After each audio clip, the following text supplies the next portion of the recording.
ಬಂಟ್ವಾಳ ತಾಲೂಕಿನ ಬಿಸಿ ರೋಡ್ನಲ್ಲಿ ಯುವತಿ ಲಾವಣ್ಯ ಹತ್ಯೆ ಪ್ರಕರಣದ ಆರೋಪಿ ಚೇತನ್ ಎಂಬಾತನ ಭಾವಚಿತ್ರವನ್ನ ತಿರುಚಿ ಅದಕ್ಕೆ ಕೇಸರಿ ಶಾಲು ಹಾಗೂ ಕುಂಕುಮವನ್ನ ಹಾಕಿದ್ದಲ್ಲದೆ ಬಜರಂಗ ದಳದ ಮುಖಂಡ ಚೇತನ ಹಾಗೂ ಬಜರಂಗ ದಳದ ಶಾಖೆಯಿಂದ ತರಬೇತಿ ಪಡೆದಿದ್ದ ಎಂಬ ಸುಳ್ಳು ಮಾಹಿತಿಯೊಂದಿಗೆ ಸಾಮಾಜಿಕ ಜಾಲತಾಣಗಳಲ್ಲಿ ಅಪ್ಲೋಡ್ ಮಾಡಿ ಕೋಮು ಸೌಹಾರ್ದತೆ ಕದಡುವ ಯತ್ನ ನಡೆದಿದೆ ಎಂದು ಆರೋಪಿಸಿ ಬಂಟ್ವಾಳ ಪೊಲೀಸ್ ಠಾಣೆಗೆ ವಿಶ್ವ ಹಿಂದೂ ಪರಿಷತ್ ಉಪಾಧ್ಯಕ್ಷ ಕೇಶವ ಅವರು ದೂರನ್ನು ನೀಡಿದ್ದಾರೆ.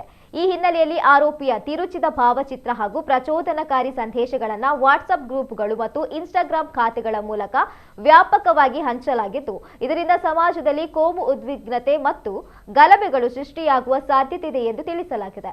ದೂರು ನೀಡಿದ ಹಿನ್ನೆಲೆಯಲ್ಲಿ ಸಾಮಾಜಿಕ ಜಾಲತಾಣದಲ್ಲಿ ಫೋಟೋ ಅಪ್ಲೋಡ್ ಮಾಡಿದವರ ವಿರುದ್ಧ ಪೊಲೀಸರು ಕಾನೂನು ಕ್ರಮ ಕೈಗೊಳ್ಳುವ ಸಾಧ್ಯತೆ ಇದೆ.